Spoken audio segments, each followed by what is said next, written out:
Sahabat Fresh Juice, saya Yofi dan Natasha. Sesaat lagi kita akan mendengarkan Fresh Juice. Rabu 14 Januari 2026 bersama Romo Antonius Haryanto dari Roma, Italia. Selamat mendengarkan.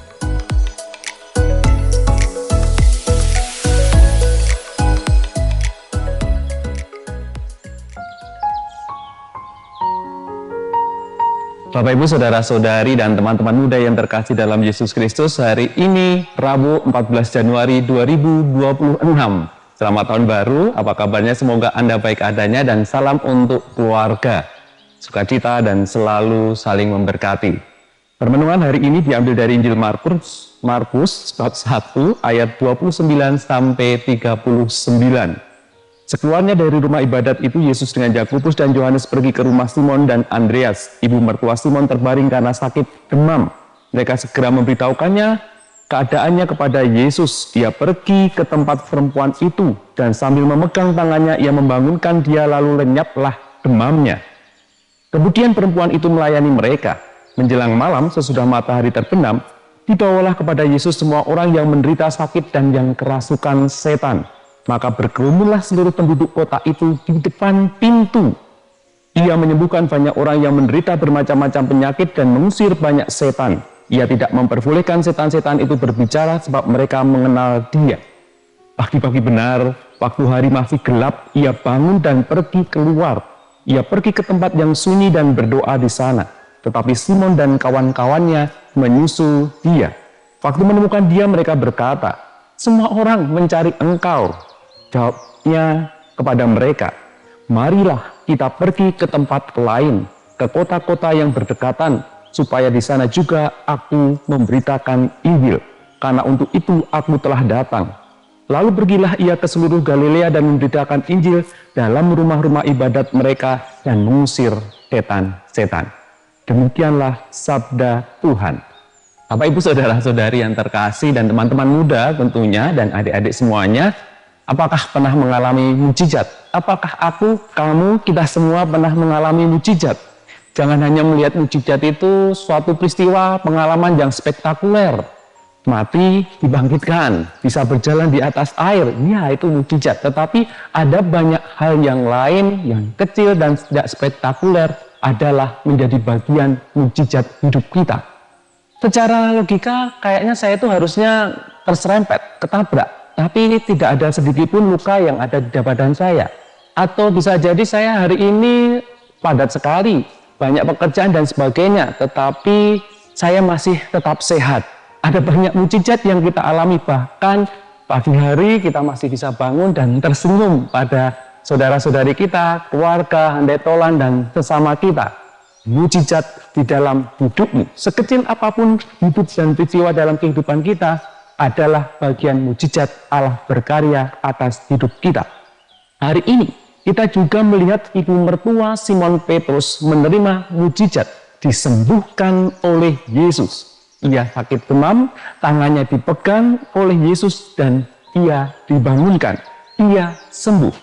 Tidak hanya disembuhkan, tapi perempuan itu juga diperbolehkan untuk melayani Yesus. Padahal tradisi waktu itu perempuan dan laki-laki itu berjarak. Tetapi bagaimana Yesus memecah jarak itu?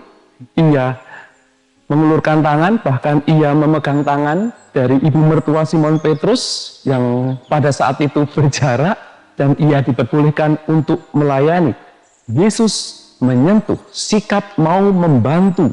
Suasana duka berubah menjadi ceria. Rasanya bukan mukrim, tetapi karena ada alasan yang jelas, ia menjadikan mendung itu cerah ceria dan penuh sukacita. Kita telah menerima kebaikan mukjizat Tuhan setiap hari seperti yang dialami oleh ibu mertua Simon Petrus.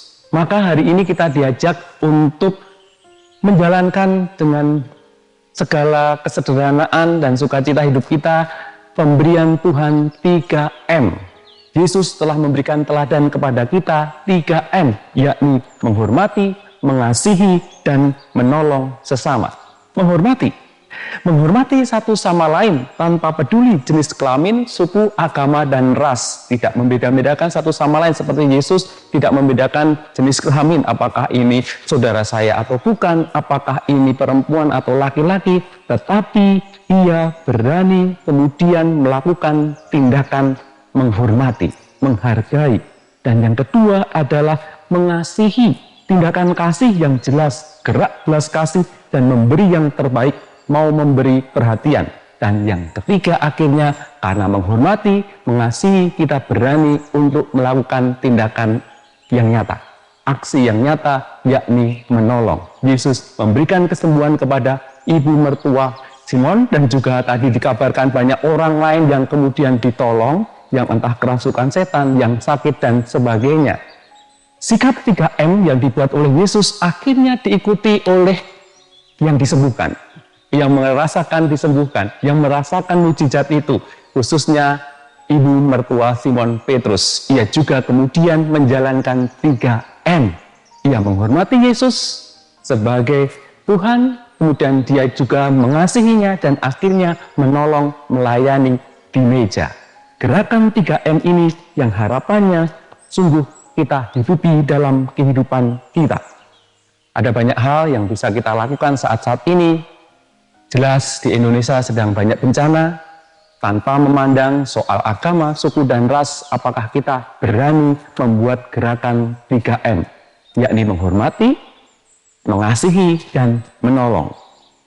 Mengasihi, mengasihi lebih sungguh, Tuhan lebih dulu mengasihi kepadaku, mengasihi, mengasihi lebih sungguh, dan menolong lebih sungguh, dan juga menghormati lebih sungguh.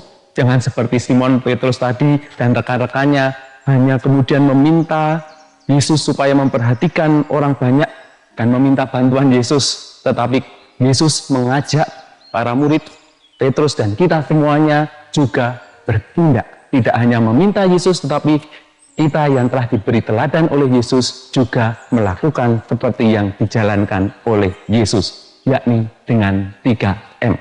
Semoga penyembuhan demam ibu mertua Simon Petrus hari ini memberi inspirasi bagi kita bersama. Kalau kita melihat doa dari Santo Hieronymus, kita akan diingatkan bahwa banyak demam di dalam kehidupan kita. Oh, semoga ia sudi datang ke rumah kita, masuk dan menyembuhkan demam dosa-dosa kita dengan perintah-perintahnya. Sebab setiap orang dari kita siapapun menderita demam. Bila aku marah, aku derita demam. Begitu banyak dosa, begitu banyak demam. Marilah kita mohon para rasul agar mereka mohon Yesus datang kepada kita untuk menyentuh tangan kita. Sebab bila ia meraba dengan tangan kita, demam kita segera lenyap. Mungkin Anda punya demam emosi, punya demam curiga, demam korupsi, atau demam panggung, atau demam koloksi, dan sebagainya. Tetapi Tuhan akan selalu membuat mujizat atas hidup kita. Dan sekarang ini saya berada di Biara Anselmo, terkenal dengan sendirinya yakni Santo Anselmus. Dia juga menjadi saluran rahmat mujizat Tuhan. Mujizat yang dibuat oleh Anselmus dari Tuhan lewat perantaran Santo Anselmus adalah mujizat intelektual. Banyak ajaran filsafat dan teologisnya membuka mata kita bahwa Tuhan ada di dalam kehidupan di dunia ini. Tuhan memberkati, salam untuk keluarga, semoga Anda selalu ceria, sukacita menjalani hidup ini. Sahabat Fresh Juice, kita baru saja mendengarkan Fresh Juice Rabu 14 Januari 2026. Terima kasih kepada Romo Hari untuk renungannya hari ini. Sampai berjumpa kembali dalam Fresh Juice edisi selanjutnya. Salam Fresh Juice.